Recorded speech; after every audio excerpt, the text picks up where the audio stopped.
buenas tardes. Bueno, empezamos. Emilio, buenas tardes, bienvenido. Buenas tardes a todos los participantes que os estáis uniendo a esta segunda webinar de la Unión Provincial de Zaragoza. Esta tarde estamos con don Emilio Calatayud, una figura muy relevante que es titular del Juzgado de Menores número 1 de Granada. Tiene 64 años, lleva 40 años ejerciendo como juez y es una de las figuras más reconocidas en el ámbito de la justicia y la educación de menores. Siempre se ha caracterizado por emitir unas sentencias basadas en la educación y la reinserción antes que el castigo en sí. Ha obtenido numerosos premios y reconocimiento durante toda su vida profesional, destacando, entre otros, en el año 2006 que se le concedió la Medalla de Oro a la Orden Civil de la Sociedad de la Solidaridad Social del Ministerio de Trabajo y Asuntos Sociales, entregado por Su Majestad la Reina Doña Sofía, o el obtenido en el año 2015 con la Medalla de Oro de Andalucía. Colaborador y conferenciante en temas de menores en las distintas universidades españolas y centros educativos. Hablamos con él de educación, de los jóvenes, de adicciones, de justicia, de los empleados públicos, de la gestión política en estos tiempos convulsos de pandemia. Buenas tardes, don Emilio Calatayud. Bienvenido a esta segunda webinar en un nuevo tiempo, organizada por la Unión Provincial de Zaragoza, que además creo que usted tiene familia aquí en Zaragoza y 40 años de profesión dan para mucho, desde luego. Si quiere nos cite algunos casos que más le han juzgado, que de los juzgados que ha tenido usted, que más le han impactado, don Emilio. Muy buenas. Hola, buenas tardes. Y lo primero, pues agradecer que me hayáis invitado a participar allí en Zaragoza. Yo me he juergueado mucho en Zaragoza. Mi novia estudió en Zaragoza y conocí el tubo en la época dorada. Y tengo allí un tío y dos hermanos estudiaron en Zaragoza, medicina. Emilio ya ha tenido problemas mientras se conecta. Queremos aprovechar que tenemos a nuestro presidente nacional, Miguel Borra. Le vamos a dar paso a nuestro presidente para que le pueda dirigir unas palabras, que ha tenido el honor de poder sacarnos unos minutos. Don Miguel Borra, nuestro presidente, le damos audio para que pueda pasar. Además nos ha venido bien porque la técnica nos ha fallado un poquito la voz con Emilio y conectamos directamente con nuestro presidente. Miguel, buenas tardes, bueno, pues, presidente.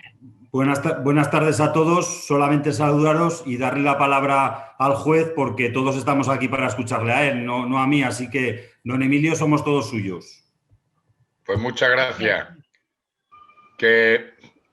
Bien, que buenas tardes otra vez y perdón por la interrupción, pero es que la tecnología falla.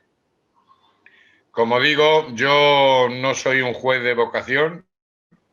Yo terminé la carrera de ICADE en 1977. Me estuve 2 años de abogado, pero no valía yo para el ejercicio de la profesión. La veo muy difícil y complicada. Mi abuelo era abogado, mi padre abogado. Tengo 2 hermanos abogados y no me gustaba a mí aquello. Me fui a Madrid a trabajar en una empresa, me llamaron para la mili, estuve haciendo la mili y allí me encontré con un amigo que me dijo que hiciésemos jueces. Pues el último día de la mili, mi novia me firmó las oposiciones de juez y a los 8 meses era juez. Y aquí estoy de juez. Luego ya lo de menores, entré de menores en 1987 y me fui a Tenerife. Después mi mujer pues nos dijo que nos fuésemos a Granada. Llegué a Granada en el 84 y aquí me quedé. En el 87 hice la especialidad de menores y ya me quedé en el juzgado de menores. Luego he estado también en todos los juzgados de Granada. He estado de juez decano 8 años, pero yo soy partidario de que hay que limitar los mandatos a 2 legislaturas o a 2 mandatos, y a los 8 años de juez decano, que estuve del 93 al 2001, pues ya me dediqué a la justicia de menores. Yo no soy juez por vocación, pero me tocó ser juez y ahora mismo ya la verdad es que no lo cambio para nada. Yo, como me han dado un guión más o menos limitado de tiempo, voy a ir al grano sobre el tema. Muchas gracias por invitarme y encantado. Siempre comienzo mis charlas diciendo que yo no soy ni psicólogo ni educador. Yo soy un juez penal que se dedica a juzgar a menores que cometen delitos entre 14 y 18 años. Pero aparte de ser un juez penal, soy padre y soy ciudadano. Y como estamos en un país libre, yo digo lo que pienso. Y yo tengo un problema, bueno, que es la edad. Yo soy preconstitucional. Yo, como digo, llevo ya 40 años de juez. Y entonces, pues yo respeto todas las opiniones y tal, pero mis opiniones son discutibles y mis sentencias son apelables. Yo en el tema de menores, para ser directo y claro, digo que antes de la Constitución los menores no gozaban de ningún derecho. Aparece la Constitución, aparece la Ley de Protección Jurídica del Menor y aparece la Ley de Responsabilidad Penal del Menor, y ese es mi marco fundamental. Antes de la Constitución los menores gozaban de muy pocos derechos. Aparece la Constitución, aparece la Ley de Protección Jurídica del Menor y se les da a los menores todos los derechos de los ciudadanos y está muy bien. Pero ¿qué es lo que ha pasado? Que no tenemos término medio en este país. Y hemos pasado, en primer lugar, de la familia, del padre autoritario al padre colega. Yo siempre digo que cuando yo era pequeño era mucho más fácil ser padre que ahora. Porque cuando yo era pequeño llegaban tus padres y decían, a las 10 aquí, ¿quién va a discutir a un padre? Pero llegó la transición, llegó la democracia, llegó el estado del bienestar social. Y entonces nos empezaron a decir que no se puede ejercer la paternidad así porque lo digo yo, que hay que dialogar, que hay que razonar, que hay que argumentar. Y como no tenemos término medio en este país, empezamos a dialogar con nuestros hijos, a ser amigos de nuestros hijos y al final nos hemos convertido en colegas de nuestros hijos. Y yo siempre digo lo mismo. Yo no soy amigo de mis hijos ni soy colega de mis hijos. Porque si yo me convierto en amigo de mis hijos, estoy dejando a mis hijos huérfanos. Yo soy su padre, para lo bueno y para lo malo. Entonces hay dos artículos en materia de la familia que son fundamentales para mí, en los padres, en la familia. El artículo 154 del Código Civil. El artículo 154 del Código Civil dice: los padres, los hijos no emancipados están bajo la potestad del padre y de la madre. La patria potestad se ejercerá siempre en beneficio de los hijos, de acuerdo con su personalidad, y comprende los siguientes deberes y facultades de los padres: velar por ellos, tenerlos en su compañía, alimentarlos, educarlos y procurarles una formación integral, representarlos y administrar sus bienes. Los padres podrán, en el ejercicio de su potestad, recabar el auxilio de la autoridad judicial. Y por último, podrán corregir también razonable y moderadamente a los hijos. Zapatero, con esa sabiduría que le caracterizó, ese último párrafo lo suprimió y dijo que los padres deberán educar a sus hijos sin atentar contra su integridad física o psíquica. Pues que me digan a mí cómo se hace. ¿Cómo se hace eso? ¿Cómo puedo evitar yo que un niño de 3 años meta los dedos en el enchufe? Porque hay dos posibilidades. Un niño de 3 años, cuando vaya a meter los dedos en el enchufe, pupa nene, no se hace, y a la tercera no te lo hace. Y la otra, cuando vaya a meter los dedos en el enchufe, decirle, niño, no introduzca los dedos en el enchufe porque puede originar un cortocircuito de consecuencias irremediables. Claro, tú te pones a razonar con el niño, se te ha electrocutado el niño.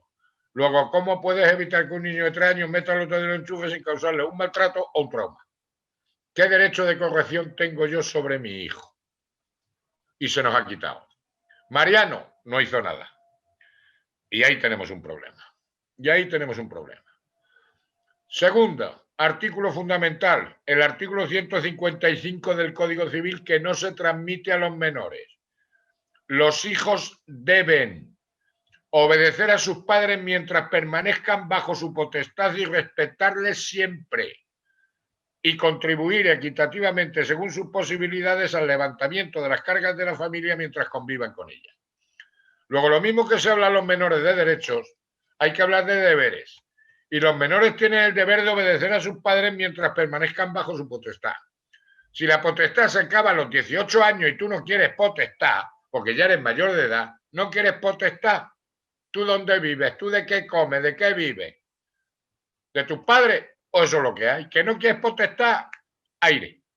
Porque a mí no me puede condenar ningún juez a tener a mi hijo 18, 19, 20 años amargándome la vida, ni estudiando, ni trabajando, ni haciendo nada.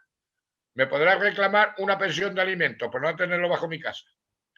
Y respetarme siempre, porque soy tu padre y soy tu madre, y tengo el derecho de respeto y tú el deber de respetar. Pero este artículo lo ignora. Y se ha perdido el principio de autoridad de los padres. Somos todos iguales ante la ley. Yo siempre digo lo mismo, todos somos iguales, pero unos más iguales que otros. Y yo soy más igual que mi hijo, porque soy su padre, ni más ni menos. Llegamos al segundo escalón y en la escuela. Y no digamos la escuela. Ha pasado lo mismo. Ha pasado exactamente lo mismo. El maestro ha perdido esa autoridad que tenía antes. El maestro, además, no hay que olvidar dos artículos que están en vigor, que son el artículo 24 del Código Penal, que dice que autoridad o funcionario es toda aquella persona que por nombramiento de ley o por ministerio de la ley desempeña funciones públicas. Luego un maestro, un médico, un policía, un presidente de gobierno, un juez, unos son autoridad y otros son funcionarios públicos. Y el artículo 555 dice que aquella persona que agrede o intimida a un funcionario o a una autoridad en el desempeño de su función está cometiendo un delito de atentado. Luego, cuando un chaval, un padre, un ciudadano agrede a un médico, agrede a un maestro, agrede a un juez, agrede a un policía, está cometiendo un delito de atentado. El maestro no es amigo de los alumnos, ni es colega de los alumnos. El maestro es su maestro y tiene una autoridad, o bien administrativamente como autoridad o funcionario público. Y hemos pasado a que el maestro ya no tiene ninguna autoridad. Y siempre lo digo allí que tenéis a muchos maestros, os habéis equiparado ya a los médicos. Les han dado el princesa de Asturias, pero antes del princesa de Asturias les sacudían. Ahora le dan princesa de Asturias. Muchos aplausos en la pandemia, ahora resulta que les vuelven a sacudir porque no los atienden en los centros de salud. Pues al maestro, cada vez que un padre, por su condición de maestro o un alumno, agrede, intimida, amenaza a un maestro, está cometiendo un delito de atentado. Y se nos ha olvidado. Los niños tienen que estar en la escuela y hay que estudiar. Pero claro, llegamos a las leyes educativas y ahí estamos como estamos. Sentencia que más me duele poner a mí, llevo ya años dictándola. Del orden de 30 anuales, chavales de 16, 17 años, que gracias a Dios la policía los ha pillado cometiendo hechos delictivos. Los tengo que condenar a aprender a leer y a escribir. Que es que no saben leer ni escribir. Si les interrogan en el juzgado por cometer hechos delictivos y no saben ni hablar, te dicen pero ¿cómo van a saber leer y escribir? Y gracias a Dios los tengo que condenar a aprender a leer. Y 250 a 300 anualmente. Y yo y mi compañero, que somos dos en Granada, dos jueces, otro tanto, los tengo que condenar a sacarse la enseñanza obligatoria. Yo a todos los chavales les hago leer el artículo 155 del Código Civil, ese que dice que los hijos deben obedecer y tal. Muchos no saben ni juntar las letras. Y los que saben juntar las letras no saben lo que significan las letras juntas. Y les pregunto, ¿pero tú cuándo has dejado la escuela? En tercero, cuarto. ¿Pero tercero, cuarto de qué? De la ESO. Pero vamos a ver, si antes de tercero, cuarto está parvulillo, está primaria, está primero, está segundo. ¿Cómo estás en tercero, cuarto y no sabes ni juntar las letras? ¿O no sabes lo que significan las letras juntas? Es que aprobamos por ley. Y así nos va. Y así nos va. Y estáis muchos maestros ahora. ¿Cuántas presiones tenéis vosotros en mayo o en junio cuando vais a redactar las notas que tenéis que aprobar a los niños? Es que aprueban por ley. Y me encuentro chavales que no tienen ni puñetera idea y entonces les condeno a sacarse la enseñanza obligatoria. Y mi teoría es muy sencilla. O estudias por lo civil o estudias por lo criminal, pero tú te vas a sacar la enseñanza obligatoria. Y no digamos los maestros ahora la que tenéis para corregir los exámenes. Que soy burócrata de la informática. Aparte de lidiar con los chavalillos todos los fines, todas las semanas, 5, 6 o 7 horas, la que os han metido ahora con las historias estas para valorar, que yo no sé quién ha hecho esta ley. Y vamos, es eso de que tenéis para la práctica docente evaluación por competencia. ¿Pero eso qué es? Tienes que valorar aprender a aprender, la comunicación lingüística, pero si no sabes ni hablar, la comunicación social y ciudadana, la competencia digital, el espíritu emprendedor, y todo eso lo tiene que valorar el maestro de los 20 o 30 o 35 chavales. Tiene que ver si va este chaval va a ser una Amancio Ortega o va a ser un fontanero. Y la evaluación de los contenidos. Pero eso de evaluación de contenidos que me dice mi mujer, esto es muy fácil. Puedes suspender en contenido y no en competencia. ¿Y eso qué es? ¿Eso cómo se come? ¿Y eso cómo se valoran los alumnos? A mí me lo dijo mi mujer muy sencillamente. Mira, esto es un chaval. Tú te vas a sacar derecho, te vas a presentar para juez y te preparas las oposiciones de juez, te examina, no te preocupes porque tú tienes competencia para ser juez, pero suspende. No te preocupes, has suspendido en contenido, pero tú tienes competencia para ser juez. Pero que te quedas en el paro y no eres juez. Y eso lo tenéis que valorar vosotros.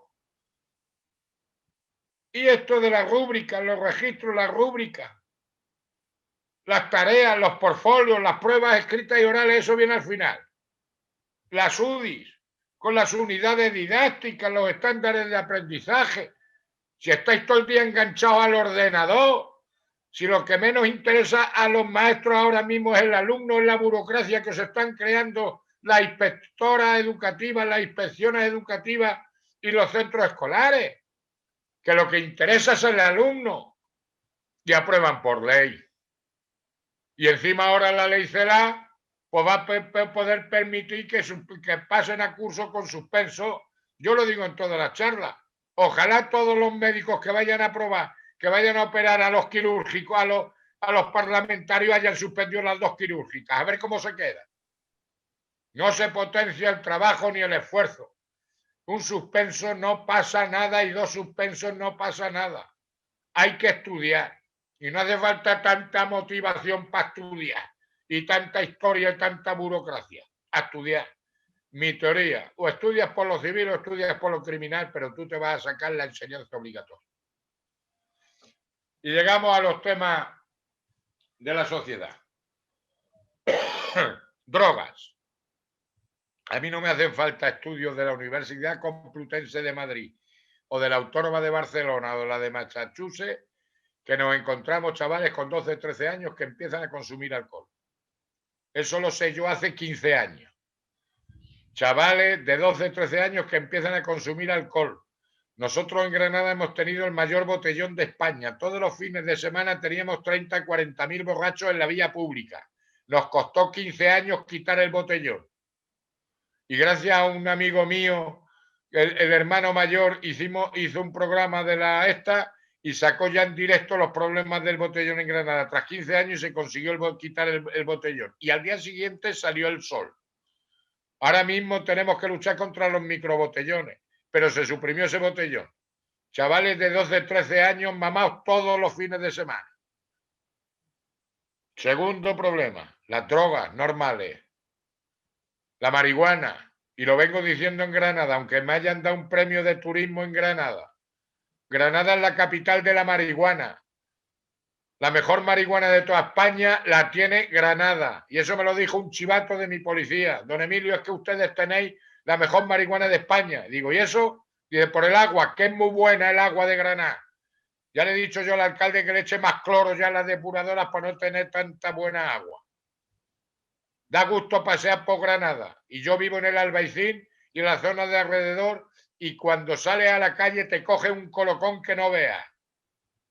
Y chavales de 13, 14 años empiezan a consumir marihuana. Y ya tenemos el alcohol con las marihuanas, más luego las pastillas, más luego el éxtasis. Y está volviendo la cocaína y la heroína. Y se lo digo yo a los chavales cuando les doy una charla. En mi época, cuando yo he levantado muchos cadáveres de los años 80 y tantos a 90 y tantos, que era la época de la heroína, de las inyecciones y demás, a nosotros un chorizo drogata nos duraba 10, 15 años. porque se contagiaban con la jeringuilla y cogían el SIDA y la hepatitis. Ahora, como no se inyectan, no se contagian y no se mueren. Pero cuando un chaval empieza con 12, 13 años a mezclar todas esas sustancias, cuando llega a los 16, 17 años, 18 años, están más para allá que para acá. Y están psicópatas, están esquizofrénicos y están listos.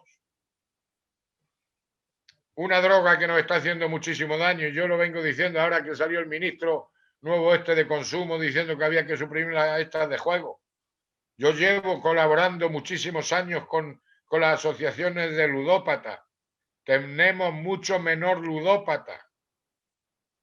Porque ahora mismo el juego no está en las casas de juegos, que también las hay, sino que está en el móvil.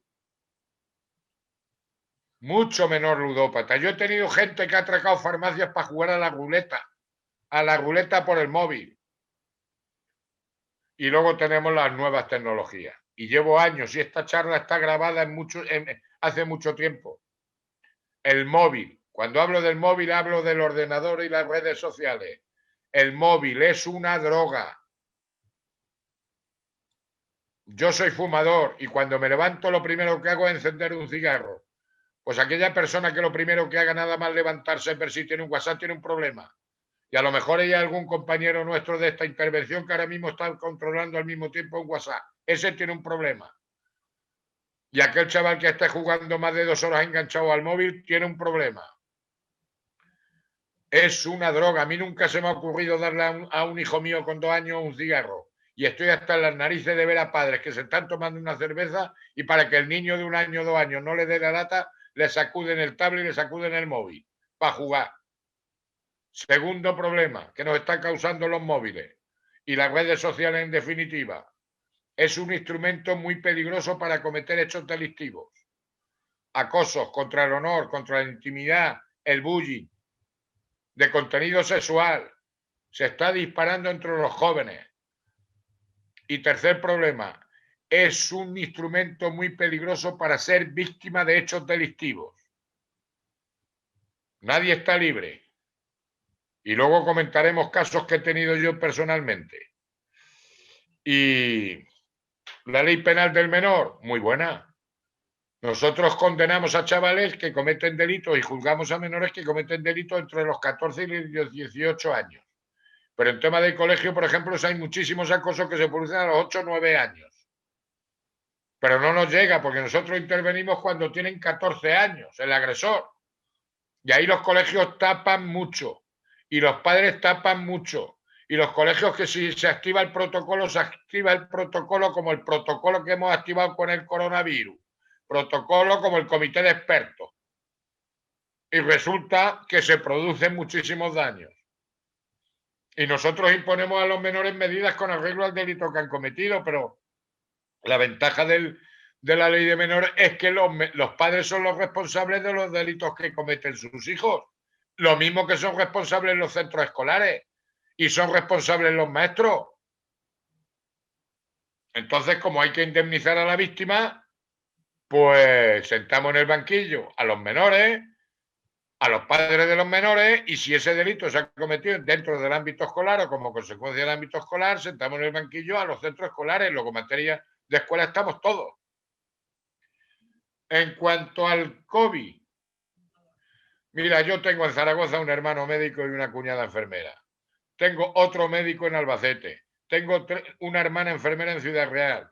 Y tengo dos cuñadas enfermeras y médicos. Conozco el mundo sanitario y conozco por referencia a través de mi hermano del experto Fernando Simón. ¿Sabes? Que sé quién es y cuál es su trayectoria académica. Y han hecho una gestión fatal los políticos. Pero no el gobierno. Tenemos en la peor época de España en este país, los peores políticos. Después de las posguerras tenemos los peores políticos de todos los partidos. Han gestionado fatal para mí el coronavirus. Antes llegaron tarde, que tenían que haber suprimido muchas cosas. Después nos aceleraron demasiado. Y ahora se lavan las manos. Y las comunidades autónomas tampoco le echan el caldo, ponen la carne en el asador. Aquí en Granada tuvimos en el Puente del Pilar el desmadre. Y vamos a tener en Navidad el desmadre. Fatal. Y desde luego los mensajes que han lanzado. Y en los menores, la pandemia y el aislamiento o el confinamiento se ha incrementado. Delitos, que siempre lo hemos tenido, delitos de agresiones de hijos a los padres. Se han incrementado las agresiones entre matrimonios. Se han incrementado las agresiones de hijos a sus padres. Se han incrementado las agresiones sexuales por vía de Internet, contra el honor, contra la intimidad. Y se han incrementado los suicidios, que no se habla. De padres, de madres y de ciudadanos. Y así es donde veo yo el patio. Luego yo lo veo mal. ¿Se apela a la responsabilidad individual? No. Hay que echarle carne al asador los políticos. No han tenido la talla. Y los ciudadanos, la mayoría sí, pero es que unos pocos están complicando toda la vida. Y los niños son inconscientes. Y el mundo son unos irresponsables. Y así veo yo el tema. Llevo 22 minutos hablando para no pasarme del tiempo. Yo estoy dispuesto a contestar a todas las preguntas. Y lo que quiero decir es que, como he dicho al principio, mis opiniones son discutibles y mis sentencias son apelables. Luego, al final de esto, terminaré diciendo que no he dicho nada. Desde luego, don Emilio, además es que lo ha dicho y ha tocado varios temas, y simplemente por recordarle, el número de menores condenados en España en sentencia firme ha tenido una variación del 3,2%, que lo dice el Instituto Nacional de Estadística, llegando a 14.112 en 2019, cuando desde 2014 a 2016 parece que había habido 1.000 casos menos. ¿Qué opinión tiene usted al respecto de esta variación? ¿Por qué cree que pueden ser las causas de ese aumento de un 3,2% de los menores condenados? Pues mira, sencillamente, primero, en el delito, por ejemplo, de ámbito familiar, yo llevo muchos años concienciando a los padres que cuando no pueden con sus hijos, porque les agreden, les amenazan, les están convirtiendo la vida familiar en un infierno, los denuncien. Y se ha tardado en sensibilizar. Los padres cada vez están más sensibilizados, pero es muy difícil y muy duro denunciar a un hijo. Pero cada vez se está llegando a que han adquirido esa sensibilidad y están denunciando más. No pasa nada, salen para adelante muchos chavales, la mayoría. Pero llega un momento en que precisamente porque nos han privado el derecho de corrección, porque hemos confundido las leyes estas que nos han dado, de que yo no tengo autoridad sobre mi hijo, los padres, los niños se han apoderado de los derechos y no de los deberes. Los padres se han visto desbordados, se han concienciado más y existen más denuncias.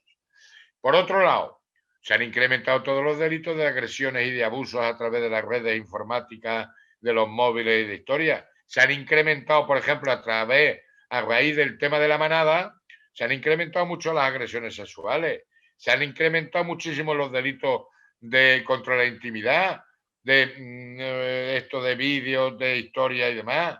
Entonces, mira, lo bueno de la justicia menor es que se han equiparado las clases sociales. Antes no llegaba, hace muchos años, no llegaba el choricillo. Ahora, gracias a Dios, nos llega de toda clase. Por ejemplo, el delito de maltrato a los padres es típico delito de clase media, media alta.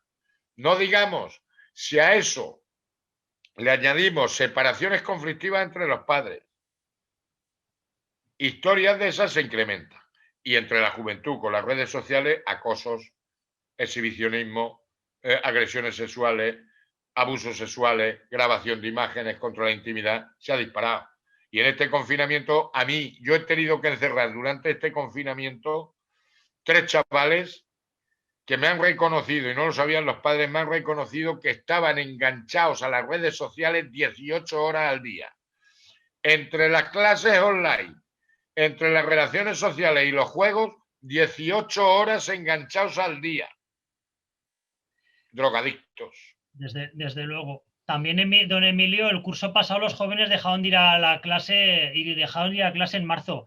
Desde este curso algunos sí que van a clase y otros siguen clases semipresenciales. Aquí en Aragón, por ejemplo, desde tercero de la ESO o primero de bachillerato. ¿Qué piensa usted de las clases semipresenciales? Pues mira, yo te voy a decir una cosa. Mi mujer es profesora. Resulta que el año pasado, cuando el segundo parcial y el tercer parcial son fundamentales, era necesaria la enseñanza online, que iba a ser un desarrollo tremendo y la enseñanza online. Y el primer trimestre, que no vale para nada, que yo he sido estudiante y no vale para nada el primer trimestre, que te enteras que no pasa nada por hacerlo online, este año había que hacerlo obligatoria, presencial. Y no se ha cumplido ningún colegio, por lo menos los concertados, que es donde da mi mujer, no se ha pasado ninguna inspección por la mutualidad de los riesgos laborales a ver si se ha cumplido las ratios que se habían establecido y a ver si las dependencias de cada colegio cumplen los requisitos de distancia, de ventilación y demás. 35 alumnos tiene mi mujer por aula, 240 alumnos durante todos los varios cursos que da, tercero de eso, primero y segundo de bachiller. Allí no hay ningún acta de inspección de la mutua de seguridad, de riesgos laborales. Allí está dando las mismas clases con mascarilla nada más. Y no habéis exigido, muchos sindicatos, y no habéis exigido los riesgos laborales, que haya una inspección de las mutuas a ver si se cumplen en cada colegio en las ratios del coronavirus. Y habéis estado callados todos. ¿Sabes? 6 horas hablando con 2 mascarillas. Y con las ventanas abiertas y bajo cero y a 1 grado y 2 grados como está dando clase. ¿Eso quién lo ha visto? Y habéis estado calladicos todos. ¿Sabes? Me parece cuál he hecho fatal. El primer trimestre no vale para nada. Haber cerrado el colegio y interviene el colegio en segundo y tercero de los parciales. Y si no, como se ha potenciado también la enseñanza online, pues todo enseñanza online. Yo fíjate en Granada, la universidad cerrada y los niños al colegio. ¿Qué pasa? Que no saben qué hacer con los niños en la escuela. Que no saben qué hacer con los niños fuera de la escuela. Y al final os habéis convertido en guarderías. Y yo digo que a lo mejor primaria podía estar en los colegios. Pero creo que los niños de 12, 13, 14 años y de bachiller pueden estar en su casa el primer trimestre haciéndolo online. Que soy estudiante y me dan a mí el primer trimestre de vacaciones y me viene, vamos, que no vea, de gloria bendita. El año pasado se podía terminar el curso, el segundo parcial, online. Y este año no. ¿Y cuánta gente se queda sin cursos online? Que hay mucha injusticia todavía social. Ya. Que mi mujer tiene alumnos en su casa que no tienen ni luz. No tienen ni luz para tener enseñanza online. Don Emilio, don Miguel nos levantaba la mano, que creo que al respecto quería opinar. Don Miguel, presidente. Don Emilio, no riña usted al que va a misa, que si precisamente No, hay ya, una organización es verdad, es lo de la iglesia, sí. Que hemos estado denunciando. Bueno, tanto bueno, que yo, perdona, pero yo hablo con los sindicatos en general, eso, que al que sí lo conozco, pero que como los médicos, como los sindicatos de los médicos, como los sindicatos de los funcionarios judiciales, como todos, callaicos. Nosotros hasta el ministro de Sanidad le hemos denunciado por homicidio, es decir, porque entendemos que ha ido a sus funciones. Pero bueno, usted ha señalado que no están a la altura de las circunstancias. Nosotros, desde nuestra organización, venimos defendiendo la necesidad de que la administración no está al servicio de los partidos políticos, sino que está al servicio de los ciudadanos. Pero nos encontramos con una administración politizada. Le voy a poner a usted un ejemplo que seguro que conoce.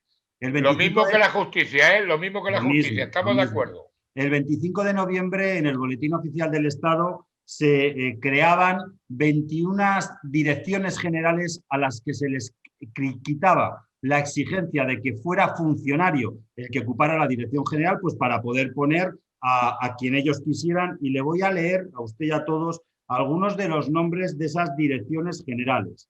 La Dirección General de Derechos de los Animales, la Dirección General de Diversidad Sexual y Derechos LGTBI, la Dirección General para la Igualdad de Trato y Diversidad Étnico-Racial. En fin, podíamos así seguir dando nombres de direcciones generales que nunca ha habido y que ahora se han creado.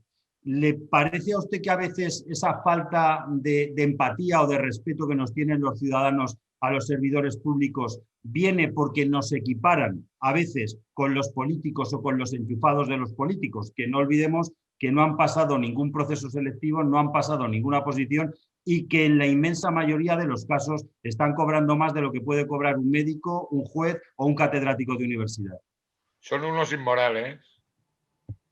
Tenemos los políticos y tenemos el gobierno más inmoral de toda la historia. Que no han trabajado en su vida, no han cotizado en su vida, no han hecho nada y se han encontrado encima con unos privilegios tremendos. Para mí es el gobierno y los políticos más inmorales que ha habido después de la posguerra en este país. Pero si tiene el mismo Pedro Sánchez, que lo único que ha sido profesor asociado. Yo siempre les digo a los políticos que no me nombren, que no me hagan diputado ni ministro ni nada, porque yo he sido de todo. Yo he conducido mamao. ¿Quién no ha conducido mamao? Lo que pasa es que no nos han pillado. Yo he cogido cosas del Corte Inglés. Y yo, sobre todo, a nivel de Pedro Sánchez, le digo que yo he copiado. Pero yo no soy doctor. Y él es doctor falsificando una tesis. Y ha sido profesor asociado. El Pablo Iglesias, que es profesor asociado, 3 meses, 4 meses. La Susana Díaz de Andalucía, 10 años le costó hacer la carrera de Derecho. Profesional del PSOE. ¿Cuántos políticos son profesionales de la política? No han pegado un palo al agua. Pero son la gente que los hemos votado. Y así estamos. Claro que el funcionariado no vale para nada. El funcionariado, además, lo que se dice, la fama que tiene el funcionario español, es un tío fabuloso. Pero nos infravaloran y nos consideran una clase privilegiada. Pero estos son unos inmorales. Esa es mi opinión.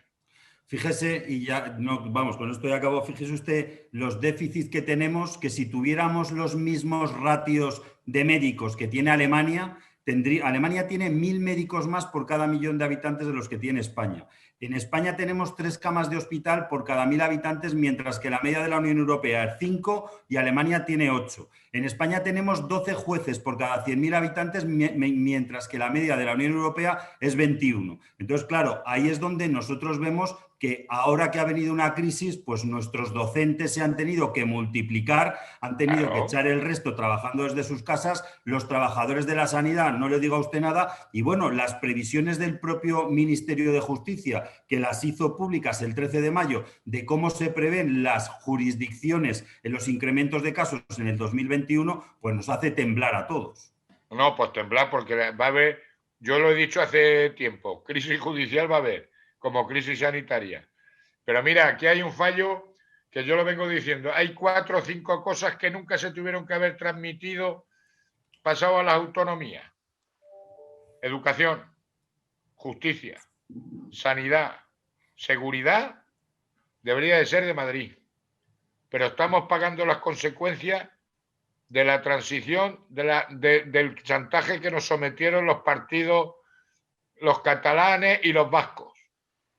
Y estamos pagando las consecuencias. ¿Qué ha fracasado en Cataluña? El sistema educativo. Ha venido el coronavirus. Se ha demostrado que las 17 autonomías en sanidad un desastre. Y estamos pagando las consecuencias. Mira, has hablado de los médicos. Mi hermano se formó, estuvo 8 años formándose en neurocirugía en Alemania. Y resulta que cuando era neurocirujano en Alemania, en Europa, tuvo que convalidar el título aquí en España. ¿Me vas a contar a mí de medicina? Esto es un desastre. Y estamos recogiendo los frutos de tanta transición, de tanta cesión a las comunidades autónomas. Y estamos pagando el pato de eso.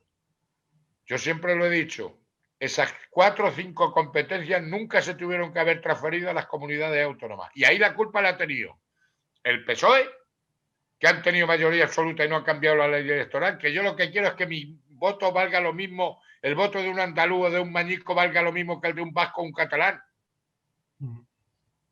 Tragando. Ausencia del Estado en el país catalán, en los catalanes. Y estamos recogiendo los frutos que se han sembrado. No digamos en el País Vasco, ya veremos ahora con Navarra. Así estamos. Cesiones del PSOE y del PP, que no han tenido la generosidad de llegar a un pacto entre ellos y decir, Nos juntamos 12 años o 8 años y después nos tiramos de tortas, pero vamos a sacar este país por delante. Y no ha habido narices, porque falta categoría personal en los políticos. Y muy habilidoso las nuevas tendencias. Y así veo yo el tema. Y el volviendo, don funcionario no vale Emilio, para nada. El funcionario es un privilegio que tiene una paga fija y punto. volviendo, don Emilio, al tema de los sistemas y las reformas de los sistemas educativos en España, la reforma de la Ley Penal del Menor de 2006 introdujo una novedad que fue para combatir el entonces creciente fenómeno de las bandas juveniles, como fue la posibilidad de imponer a los menores una medida de internamiento de hasta 3 años para adolescentes de 14 a 15 años y hasta 6 para los de 16-17, No, más alta. y si el delito, aún sin ser grave ni violento, se comete por pertenecer a una de esas bandas. Y aunque algunas voces y partidos políticos apuntan periódicamente a la necesidad de cambiar una ley para que pueda imputarse a los adolescentes de menores de 14 años, en casos muy graves, la memoria de la Fiscalía pone de foco un sistema el fondo de un sistema educativo fallido, como principal responsable de la delincuencia juvenil o la violencia machista entre los adolescentes, que, por ejemplo, se produce acoso escolar o agresiones en el seno familiar.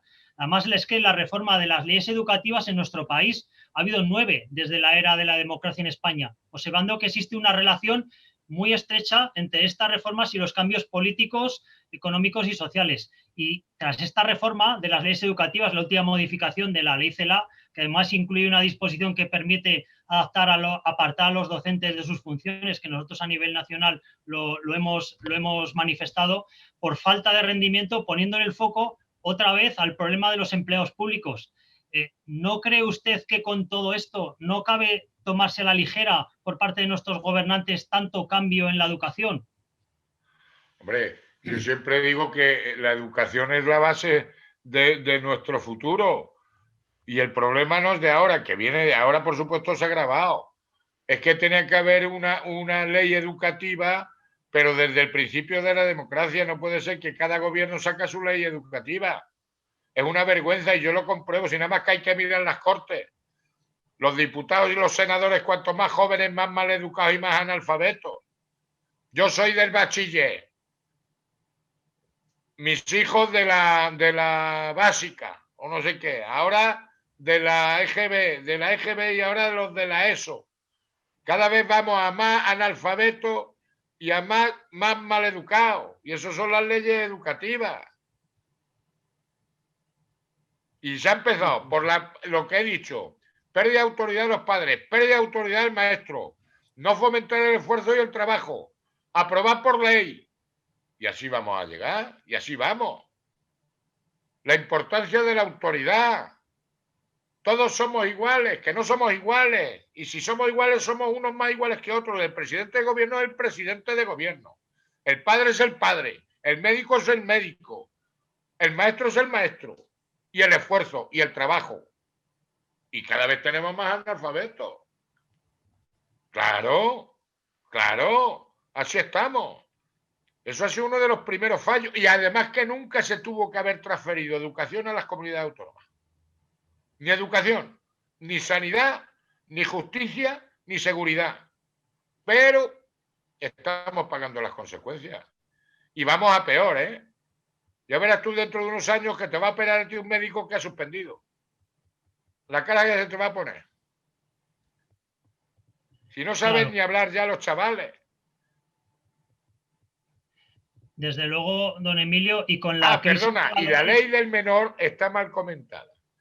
Si un delito lo comete un chaval entre 14 y 16, el tiempo de internamiento puede llegar a ser 3, 5 o 6 años, si es con banda organizada y terrorismo. Y si un delito lo comete un chaval entre 16 y 18, puede ser 6, 8 o 10 años. Y si un menor comete varios hechos delictivos, el tiempo máximo de internamiento puede llegar a ser el doble de la máxima. Luego yo puedo tener a chavales de 15 años condenados a 10 años. Y puedo tener chavales de 17 años condenados a 16 años. Luego, no es tan blanda la ley de responsabilidad penal del menor, que muchas veces cumplen más los menores que los mayores. Y la principal ventaja que ha hecho la ley del menor es que responsabiliza a los padres de las consecuencias económicas de los delitos que cometen los hijos. Y cuando yo condeno a un chaval porque ha grabado imágenes contra la intimidad de una chica o comete un delito de violación a una chica o condeno a un chaval por asesinato, yo condeno al chaval a lo mejor a 8 años de internamiento y al violador a lo mejor 5, 6 años o 7 años, y si comete 2 violaciones 14 años. Pero ¿sabes qué condena estoy poniendo económicamente? 300.000 euros o 20.000 euros. Usted, padre, tiene que enseñar a su hijo que no está bien ir matando a la gente por la calle. Usted paga. Usted tiene que enseñar a su hijo que cuando una chica dice no es no, con copas, sin copas, con porro, sin porro, usted paga. Y eso no se transmite a la sociedad. Y no veas tú la cara que se les queda a los padres cuando le dicen, pues va a tener usted que pagar 30.000 euros por las 2 violaciones que ha cometido su hijo. Desde luego, y eso no se cuenta. Y con respecto a la edad penal del menor, que lo comentaba usted, porque varía mucho. En Europa va, por ejemplo, desde Suiza, que va desde los 7 años hasta los 18 en Bélgica, los 14 pasando por España. ¿Cree que con la evolución de la sociedad desde hace un par de décadas es justa la edad de responsabilidad penal del menor de 14 años en España? Hombre, si partimos, como hay tantos psicólogos en este país, yo pienso que esos son convenios internacionales y se alcanza la mayoría de edad a los 18 años. Nosotros cuando empezamos en la ley de menores en el 87, empezamos a trabajar con chavales de 12 a 16, porque en aquella época los 16 años ya eran mayores de edad penal. Son niños. Y a mí me parece muy bien los 14 años. Por debajo de 14 años considero que está bien el no incluir la ley penal. Ahora, con 14 a 18 años sí. Ahora, si cada vez los niños son más inmaduros,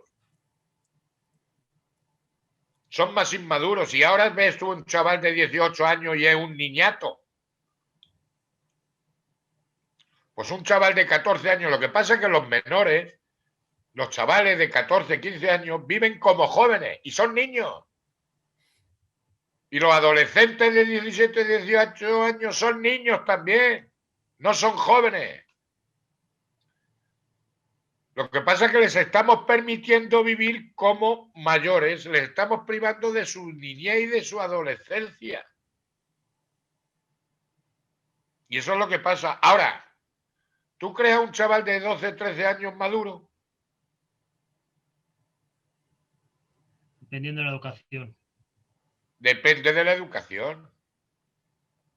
Pero un niño de 13 años es un niñato. Si, coño, ponte, tú eres mucho más joven que yo. A los 13 años casi creías en los Reyes Magos. Y ahora están, y perdón por la expresión, están follando por las esquinas. Tú a los 13 años, tú, vamos, veías a una chica y te la mirabas y te haría Dios muy buena.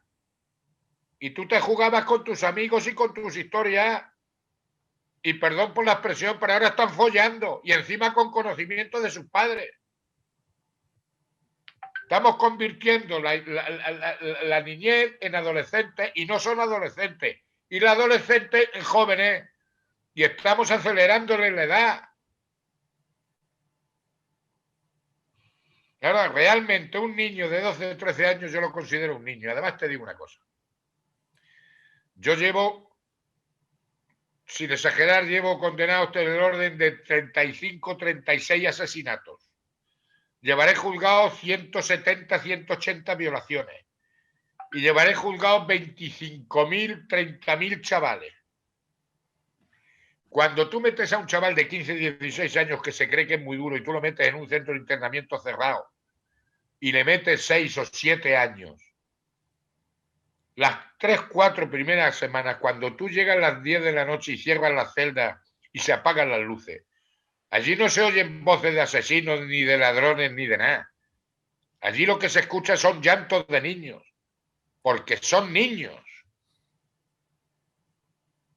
O tu niño, no sé si tienes hijos, pues tu niña de 15, 16 años no es una niña. educación de los padres, de la escuela, de la sociedad, pero se ha perdido la mala educación y estamos diciendo yo hago con mi vida lo que quiero, yo no me arrepiento de nada, yo soy libre, que no, que eres un niño.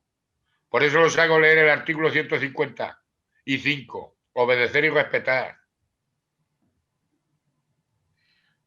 Desde luego, don Emilio, con respecto a la crisis de valores de la sociedad que usted está hablando, CSIC se unió a la buena noticia con respecto a la ampliación de los funcionarios protegidos como autoridad pública recogida en el Código Penal, ya que formaba parte de los objetivos que nosotros llevábamos buscando con nuestra dura campaña, con nuestra campaña contra las agresiones a los empleados públicos. Lo llevamos denunciando durante muchos años. Pero es que a mí no me hace falta leyes, es que yo tengo el Código Penal y yo llevo años condenando a alumnos y a padres por agredir a un maestro por delito de atentado.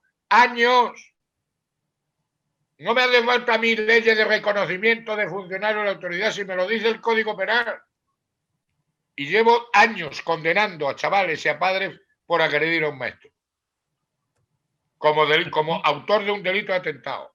¿No cree lo usted que pasa que es que los maestros denunciáis poco. Ese ha sido el trasbordo, porque yo, como bien dice, soy joven, pero no soy tan joven que yo me acuerdo cuando los maestros te podían dar con una regla y no pasaba nada, y hoy en día casi salen los maestros llorando de clase. Ese es y que van los padres y te sacuden, y no digamos en mayo o junio, que son los primeros presionados vosotros para que aprobéis a los niños. Claro. Y que no pasa nada por suspender, pero hay que aprobar por ley. Si antes te decía, me ha pegado el maestro que no se entere mi padre, que si no me da dos más, y ahora no. Es que ahora van los padres a sacudirte al maestro, que también van a los médicos, ¿eh? Y mira a los jueces. Y los jueces porque tenemos la Guardia Civil por ahora. Pero mira a la pobre jueza el otro día de por allí de Segovia, que está todavía en la UBI. Se ha perdido el principio de autoridad, porque confundimos autoridad con autoritarismo. Desde luego. Claro, si es que yo no digo que cualquier tiempo pasado fue mejor. Con respecto al sistema judicial español que además usted cita, la falta de inversión o la crisis económica y las innumerables causas penales o laborales y concursos de acreedores han generado un gran retraso en los plazos de las sedes judiciales. Y todos los operadores jurídicos, desde jueces a fiscales, pasando por los funcionarios de la Administración de Justicia y abogados, llevan alertando de esta situación. Además, la justicia española parece que se quedó anclada en los primeros años del siglo XX y no ha evolucionado desde entonces. Y bajo su experiencia de toda la vida en la judicatura, ¿qué inversiones cree que se podían abordar para desatascar el sistema que ha sido o que está más colapsado por la crisis del coronavirus? Mira, yo entré el 31 de octubre de 1980 en la carrera judicial. Desde el primer año, en todas las aperturas del año judicial, se ha pedido lo mismo. Más medios, más tal. Seguimos con los mismos discursos. Yo he sido juez decano 8 años. No interesa, y siempre he dicho, mientras la justicia no tenga el mismo sistema informático que tiene Hacienda, no va a funcionar. No interesa en este país que la justicia vaya bien, porque medio parlamento estaría en prisión en 2 días. No interesa. Y luego los jueces, los fiscales y demás se están politizando mucho, porque están utilizando las asociaciones profesionales como coleta o como cola de los partidos políticos. Cuando yo he defendido toda mi vida que el estado natural del juez es la de no asociación. Pero ese discurso de más medios, más jueces, más historia, lo llevamos pidiendo desde que yo entré en la carrera judicial del 80. Y estamos igual. Yo empecé con Olivetti y Galguito. ¿Sabes? Olivetti y Galguito y papel de copia. Bueno, pues yo ahora tengo ordenador y yo no sé, no me puedo conectar. Somos 2 jueces de menores. Yo no me puedo conectar con mi compañero del 2 que está al lado para saber qué chavales tiene el internado y yo no. Y yo me mandan papeles de Cataluña en catalán y se los tengo que devolver porque no entiendo. Y yo no sé lo que tal menor ha hecho en Madrid. No interesa una justicia independiente ni ágil, porque la mayoría estaban en prisión. Esa es mi opinión particular. Totalmente de acuerdo con usted. Levanta la mano. Y llevo 40 años de juez. Ya me puedo jubilar. ¿Sabes? Ya me puedo jubilar. Pero me gusta a mí esto de la justicia. Pero como dice mi mujer, para lo que me queda en el convento, me cago dentro. En el tema del sistema informático, no solo lo que dice usted, sino que encima las comunidades autónomas tienen 7 sistemas informáticos en las consejerías de justicia incompatibles entre sí e incompatibles también con el sistema de la Policía Nacional y de la Guardia Civil. Y nosotros... Pero si yo no me puedo conectar ni con la delegación de justicia que tengo un funcionario en mi despacho, no me puedo conectar, me tienen que dar ellos la información de mano.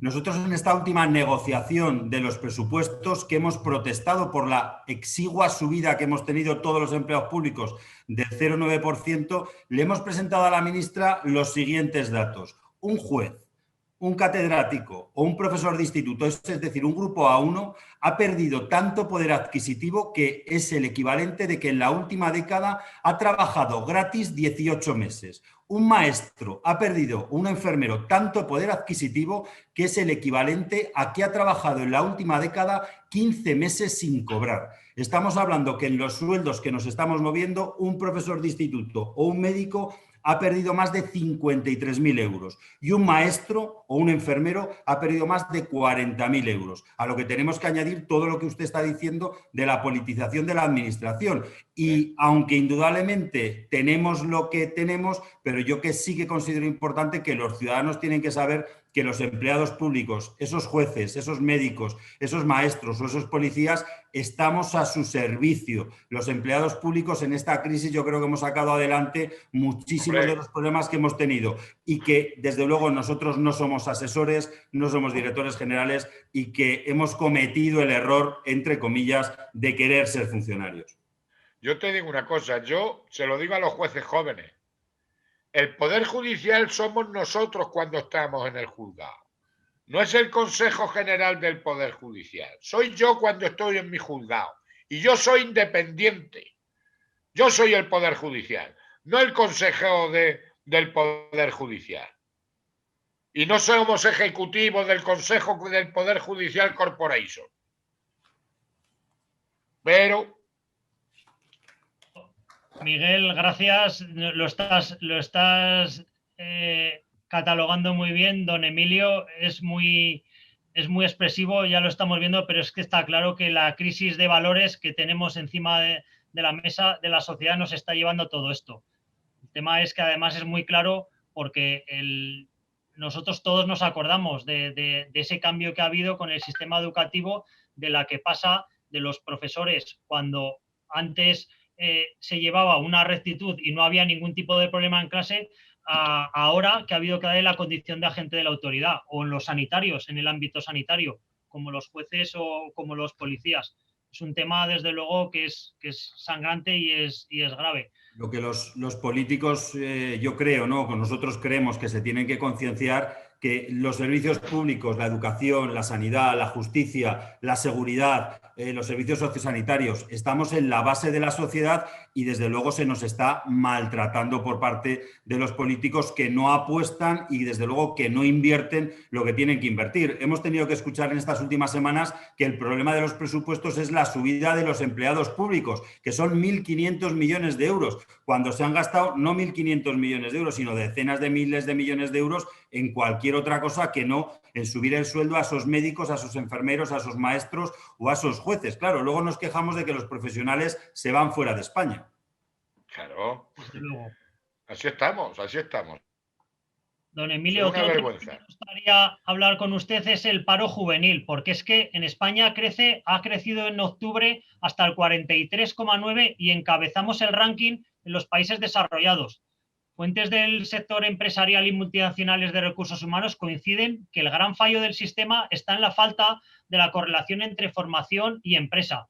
Expertos de la Comisión de Educación y Gestión del Conocimiento de la COE aseguran que la educación, competencia, empleabilidad son conceptos imprescindibles para impulsar la competitividad. Y los últimos datos muestran que debemos dotar a los alumnos de habilidades que sepan o para aplicar los conocimientos. No importa cuánto saben, sino lo que hacen con lo que aprenden. También esos expertos abogan que para una mejor inserción laboral de nuestros estudiantes se debería reducir el desfase temporal desde que una empresa demanda algo a que una escuela o universidad se especializa en ese aspecto. Y es necesario que haya una relación directa real entre habilidades y actitudes que requiere la empresa y la formación que imparta el modelo. ¿Usted qué opina? ¿Qué soluciones podemos abordar o qué bajo Pues su... mira, yo lo veo sencillo. Primero, tenemos demasiado universitario. Aquí todo el mundo tiene que ser universitario. Yo me acuerdo en mi época que había una universidad, la Laboral de Córdoba, que era impresionante. Yo soy partidario de fomentar la formación profesional. Llámale ahora máster, lo que tú quieras. Pero el español es un tío muy listo, pero hay mucha burocracia. Y desde luego tiene que haber mucho más conexión entre las universidades, las facultades con las empresas. Pero aquí hemos vivido también el título, la cosa de la titulitis universitaria. Es como lo de los másteres, que nos han metido el gol con los másteres y la formación profesional. Ahora, por ejemplo, los jóvenes. Hay mucho nini. Y os voy a contar, mira, en España, y lo vivo, y tengo muchos amigos, no falta trabajo. En el campo, yo tengo, y no lo entendáis como despectivo ni tal, yo trabajo con muchos chavales que gracias a Dios a que los hemos encerrado, se les ha dado formación, pero ahí se les ha enseñado que si no valen para la universidad, valen para módulos de formación profesional. Y se hacen sus talleres de mecánica, de jardinería, de lo que quieras. Y salen muchos chorizos míos, muchos contratados. Pero, por ejemplo, el chaval que no quiere hacer nada. Mirar, ahora, por ejemplo, que está de moda esto de los temas de los MENA, que a mí no me gusta llamarles MENA, porque yo los veo todos los días y siempre me gusta interrogarlos y contarme su historia. Y son chavales que vienen en unas condiciones lamentables. Chavales que se han pegado 2 años, 3 años desde saliendo de su país hasta que llegan a la costa de Marruecos y tal, pagando un dineral a las mafias y tal y que cual. Pues yo tengo mucho morillo, y perdón por la expresión morillo, pero es que son moros y son chiquitillos, morillos, como negrillos. Y hace un mes, en 2 días tuve 3 juicios más o menos con chavales del mismo perfil. Los tuve encerrados 2 o 3 años.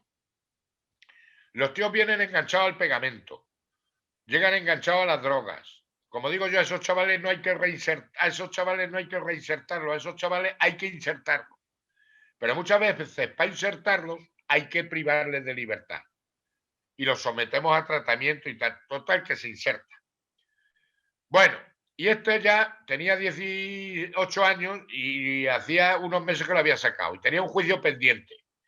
Y le digo, pero bueno, te voy a poner libertad vigilada, pero tienes que pagar esta de la responsabilidad civil, pero como tú no tienes dinero, pues lo va a pagar la Junta de Andalucía porque tenía la custodia. Y me dice, no, don Emilio. Y eso me ha pasado en los 2 últimos meses 4 veces.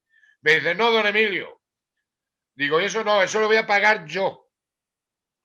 Porque yo trabajo. Digo, hombre, ¿en qué trabaja? Pues mire usted, yo en Purchena, en el centro de internamiento, me enseñaron el campo y me he hecho temporero. Y yo pertenezco a una cuadrilla. Y digo, ¿y cómo va eso de las cuadrillas? ¿Cómo funciona esto? Y dice, mire usted, mi jefe tenemos una cuadrilla de 22. Y digo, ¿y cómo va eso? Y dice, pues mira, yo trabajo todo el año, pero que quiero descansar 20 días, descanso 20 días, o 1 mes y medio. Ya me pongo de acuerdo con mis compañeros y la cuadrilla y tal. Yo me hago la fresa, yo me hago el olivo, me hago el espárrago, me hago todo. Digo, ¿y cuánto ganas tú? Dice, pues yo 1.400, 1.500 euros. Digo, y cuéntame cómo está esto de las cuadrillas. Digo, ¿cómo la formáis? Y me dice, pues mira, moros somos 22, pues estamos unos 8 o 9. Digo, bueno, ¿y después qué más hay? Después negrillos. ¿Cuántos negrillos estáis? Pues 5, 6, 7 negrillos. Después tenemos rumanos. ¿Cuántos? Pues tal, 3, 4. Y digo, ¿y cristianos por la gracia de Dios? Me dice, 1 o 2, es que son muy tímidos para el trabajo. Los cristianos por la gracia de Dios son tímidos para el trabajo. Y salen para adelante, y salen para adelante. Por ejemplo, el Morillo, mira, una de las lecciones que me dio un chavalín, un negrillo, que vino aquí después de 4 años, no medía ni 1,5 metros, llegó aquí con 14 años, salió de su pueblo de Guinea con Cronaki o no sé qué historia, que salió con 11 años atravesándose toda África y tardó 3 años en llegar aquí. Le robaron una gorra en el centro de protección de aquí de menores de Granada, un chulo cristiano por la gracia de Dios. Y hablaba en francés, todavía no hablaba ni español. Y le digo, que después le regalé yo una camiseta y una gorra de la policía. Le digo, ¿qué es lo que más te gusta de España? De España. Y me dice el chaval, llevaba 20 días aquí en España, dice, levantarme temprano para ir al colegio. Un negrillo así de chiquitillo. Son gente impresionante y salen para adelante. El Morillo que ha enganchado al pegamento, a la droga, al putierío, a tal y que cual, te aprenden los idiomas que no veas tal y se ponen las pilas. ¿Por qué? Y es una barbaridad lo que voy a decir, pero el hambre agudiza el ingenio. Y los nuestros han tenido de todo y son muchos vagos. Y si encima pasan de curso y tal. Ahora, no todo el mundo vale para ser ingeniero de caminos. Formación profesional. Módulos de formación. Y vaya si salen para adelante. Yo las sentencias que más condeno es a estudiar. Y es la sentencia que más me agradece la gente. Yo tengo chavales universitarios. Yo tengo chavales que querían ser peluqueros y los condenados a ser peluqueros. Y son unos grandes peluqueros. Hasta condené a los chavales a estudiar baile porque les gustaba el baile. Te voy a controlar, vas a ir, pero tú vas a ser bailarina. Tú vas a ser peluquero, vaya, por mis narices que vas a ser peluquero. Y eso, un chaval hace muchos años, en el año 88, me lo dijo. Que era un chavalín que tenía 12 años en aquella época. Se dedicaba a robar los reproductores de vídeos de los, acordaros eso, de los VHS y de los estos, y de los beta, que abultaban más los reproductores de vídeo que el chaval. Me enteré que no sabía leer ni escribir. Y le digo, hombre, tú con lo listo que eres, ¿cómo no sabes leer y escribir? ¿Cómo no me hace falta? Digo, pues te podía condenar un día a aprender a leer y escribir. Y a los 10 días me llama y me dice, don Emilio, ¿qué lo he pensado? Que me puede estar condenado a aprender a leer y escribir. Y digo, hombre, pues si me acabas de decir que no, pero tú ¿por qué quieres aprender a leer y escribir? Y me dice, porque yo sé, en aquella época eran mayores a los 16 años. Yo sé que con 16 años voy a entrar en prisión. Pero si yo sé leer y escribir, me va a abrir usted una ventana a la libertad. Y desde entonces, siempre que puedo, los condeno a estudiar. Ahora, a estudiar para lo que ellos quieren, para lo que a ellos les gusta y para lo que valen. Peluqueros, conductores, fontaneros, lo he hecho de todo para estudiar. Y ahí las empresas tienen que echar mano. Don Emilio, y ahora que se acerca la Navidad, con nuestras dudas y restricciones por el coronavirus, ¿cómo lo va a vivir usted? Y las medidas, ¿qué le parecen las medidas que se han tomado por parte de nuestros políticos para intentar controlar el coronavirus? ¿Le parece correcta las mascarillas o la limitación de las reuniones sociales, el toque de queda, los cierres de bares? ¿Cómo lo ve usted? ¿O qué Pues mira, yo te voy a ser sincero. Yo, por ejemplo, en Granada, que hemos estado encerrados, nos han cerrado los bares y todo eso, han abierto la semana pasada en Granada capital. Yo abro los bares, pero los abro y cierro a las 10 de la noche. Cierro Mercadona, cierro el Corte Inglés y abro las tiendecillas de barrio. Y abro el pequeño bar, las discotecas cerradas y cierro las capitales. Los madrileños que se queden en Madrid, los granadinos en Granada, los Mañicos quedáis en Zaragoza, que es muy grande, muy bonita y os podéis juerguear. Pero el Corte Inglés, el Mercadona, todo eso que están los aires ahí todos mezclados, cerradicos. Y antes el autonomillo, el autónomo de a pie. Y desde luego cerrado, que no pasa nada por perder una Navidad, que Navidades van a haber muchas.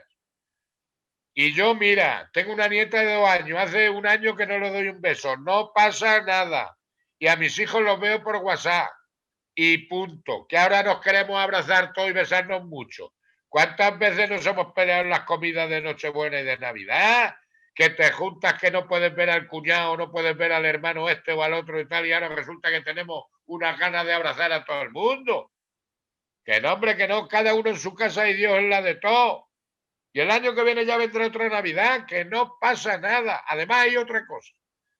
La Navidad es un concepto católico. Yo soy católico apostólico romano, poco practicante, pero para mí la Navidad es el nacimiento del niño Dios y los Reyes Magos en la adoración. Y ahora estos que no van a hacer laicos en Naimeros van a celebrar la Navidad.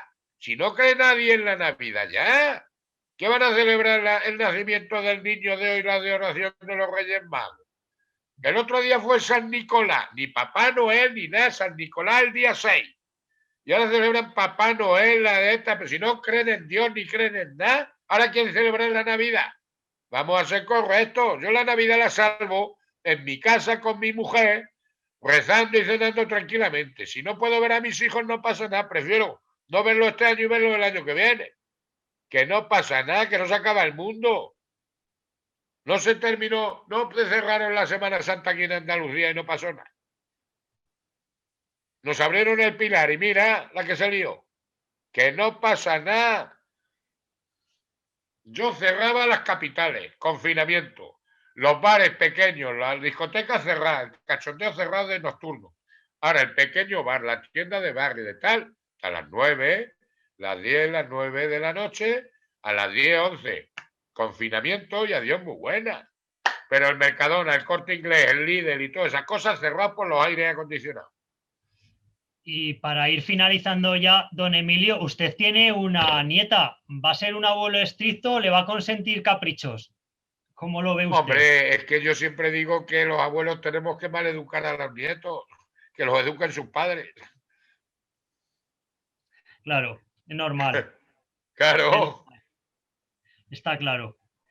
Bueno, pues para ir finalizando, desde luego, yo quiero, lo primero, agradecer la presencia a todos los que han participado, en especial a nuestro presidente Miguel, que has apuntado y que has abordado muy bien todos los datos que tú tienes en la cabeza, y desde luego hemos liderado la defensa de todos los empleados públicos, que don Emilio, es verdad y no se puede generalizar, que nosotros llevamos años diciendo que todos los sindicatos no son iguales. Lo ha dicho muy bien nuestro presidente, que donde están todos los asesores, donde está todo el despilfarro, todo el gasto, está en la administración, que la administración no es la culpa de todos los empleados públicos. No todos los sindicatos somos iguales, lo llevamos diciendo. Desde luego, estoy de acuerdo.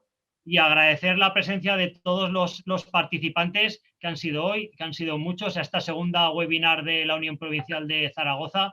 En especial, Emilio, a ti que me has dado la potestad de poder tutearte, por la sinceridad y la manera tan amena y tan clara de que dices las cosas, y sobre todo el énfasis de llevar tantos años en la judicatura, que te puede dar la libertad de poder hablar como hablas. Desde luego, ha sido un inmenso placer. Pues yo quiero terminar con una frase, como dice mi Tito Miguel: en vuestras lenguas dejo mi inocencia. Buenas noches, ha sido un gran placer y pido disculpas si alguien se ha sentido ofendido, pero como he dicho al principio, mis opiniones son discutibles y mis sentencias apelables. Por lo tanto, no he dicho nada, pero de todas formas, en vuestras lenguas dejo mi inocencia. Y en tu casa está la nuestra, Emilio. Muchas gracias porque estás en tu casa, para cuando quieras. Muchas gracias y espero estar pronto en Zaragoza con mis hermanos y daros un abrazo. Gracias, Emilio. Gracias a todos.